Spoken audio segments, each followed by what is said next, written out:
We're at Southern Conference Football Media Day. I'm Dave Friedman. That's Danny Rocco, head coach of the VMI Keydets. You have been through this a million times, a bunch of different schools. You're coming off a tough year.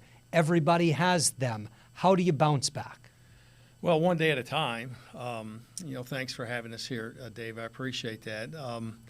We're working hard. I think it really goes down to getting back to your core values and your fundamentals. And our core values are positive attitude. I think that, at any school, on any program, you got to have positivity in the program. Great work ethic. I think that's very much aligned with the Institute at VMI, having a great work ethic, compete in everything we do, and then must be willing to sacrifice. So those are kind of the four things that we've been really talking about through the off season, into the spring, and now into the summer. But we got to be able to rely on our core values, our DNA. We're going to have to rally here, and we don't have a lot of guys that have played a lot of football. We have some talented younger players that I look forward to getting out there and seeing what they can do. You were a finalist for the Eddie Robinson Award 2 years ago. I think it's the seventh time or third time or eighth time. It was seven, yeah. You've been involved in that a lot. And then last year, the offense just struggled. What will it need to happen for the offense to improve? Well, it's really 2 years in a row we struggled on offense. Probably three, to be honest with you, the year before I got there. I would say that A.J. Hampton is taking over the reins as our offensive coordinator. And he's done a really good job here in the offseason, into the spring and into the summer. Our quarterback position last year was very fragmented. Colin Shannon, our starting quarterback, got hurt in the second game. We played two true freshmen and a redshirt freshman after that. I think, Colin Shannon's going to step up. He's got to step up, and he's ready to step up. I really believe that we got a nice group of running backs. Very few of them have statistics worth talking about. But we have some guys that can run the football.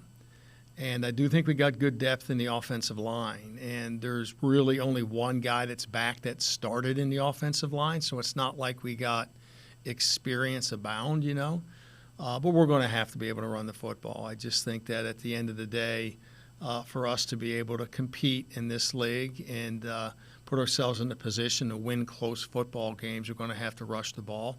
And we've been doing a really good job with our schemes and kind of with our personnel deployment. And I'm very optimistic about the direction things are moving. Is building a program at VMI any different than it was at Liberty or Richmond? Or Delaware. It's uniquely different. There's a certain formula that is hard to ascertain. And it's really hard to sustain. Coach Wackenheim had a really strong year a couple, 5-6 years ago, and that was the COVID year, actually. Moving beyond that, it's hard to retain our student athletes. And since we don't bring in transfers, you look at a very challenging dynamic.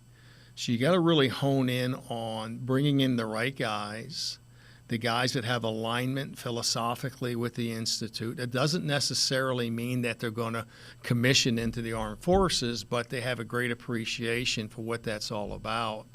And with that comes a high level of discipline and focus and commitment. And, as we all assess the landscape of college football, I think we can agree that it's radically different now than it was 5 years ago.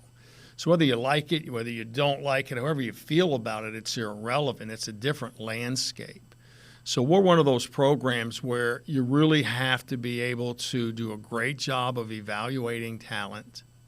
We got to do a really good job of recruiting those individuals to fit VMI.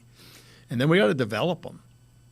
And then if you can't retain them, it's hard to really cycle in that 3-4 year cycle where you kind of spike with a group of kids. So We got a very small senior class. It's a really good group of young men. And these guys have paid the price. They've sacrificed the whole bit. And we have a lot of young talent. So I'm excited about being able to find ways to mesh those two pieces. And we'll have some options in some positions. And I'm looking forward to the competition here this summer. Corey Crump is your lone all-conference selection. Is he a guy that you can rely on, that you can look at, that you can point to, that can lead that defense? Yeah, I think Corey Crump at safety and Stephen Dean at linebacker. And I'd say Jacob Moore. Jacob Moore in the front line, I think, is a really, really talented football player, and he's got a good amount of experience. It's decent stats from last year. Breakout year I can see coming there with him. So on all three levels, we certainly have a player who merits consideration, in this league for all conference type of player. And then surrounded with that is a lot of guys that are kind of stepping into new roles, maybe starting positions. A lot of guys subbed in and out last year. Their roles just going to be different. So we're going to be finding different combinations, offensively and defensively. And, our players are excited. We're excited to get started. We had a really good summer session here with the Summer 2 school, and we're probably where we need to be, but we got to start putting this thing together and really building it here when we come back next Tuesday. When you talk about all the different places you've been, you've seen this level of football all over. How does the SoCon stack up? Well, I love the SoCon. There's a lot of reasons that I believe in this conference. I like what the conference stands for. It's got really good balance of academics and athletics.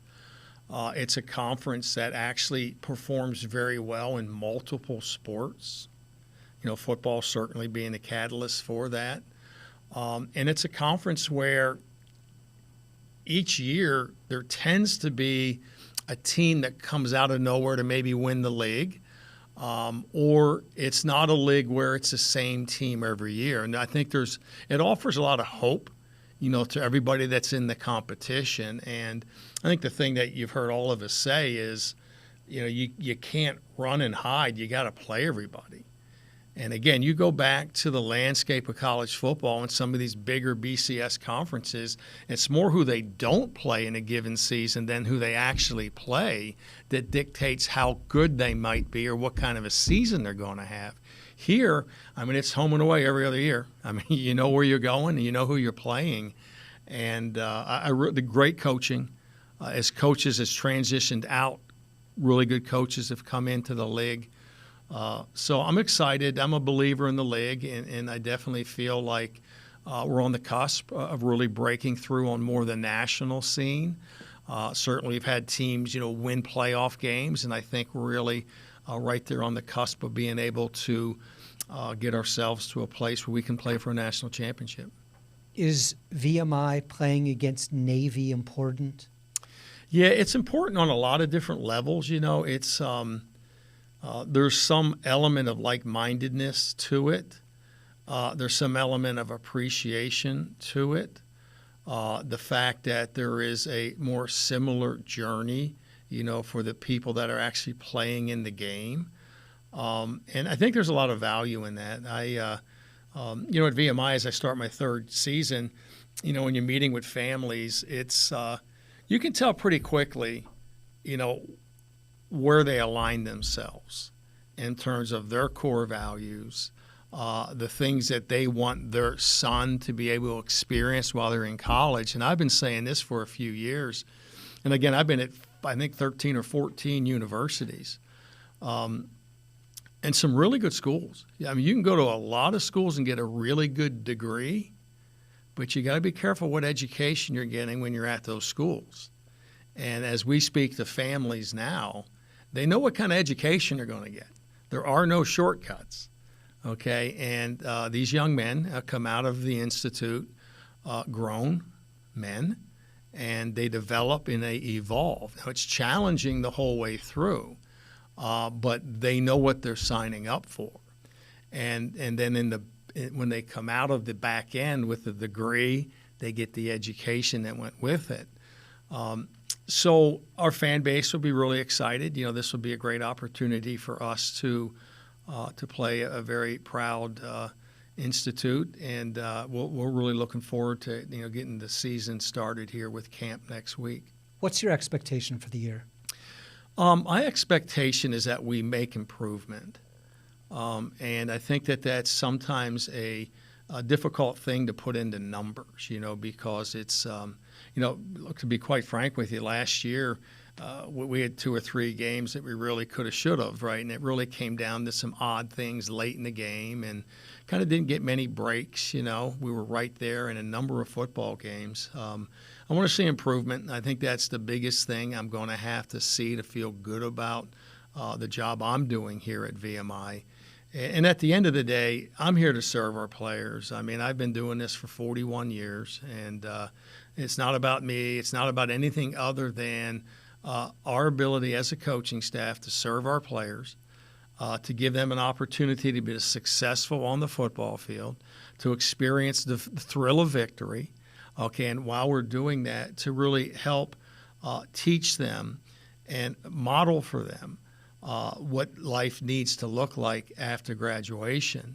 And there's a lot of responsibility that goes with that, and we take that responsibility very seriously, and so we're excited about this group, and looking forward to getting started here real soon. Good luck this season. Thanks for joining us. I appreciate it. Thank you very much.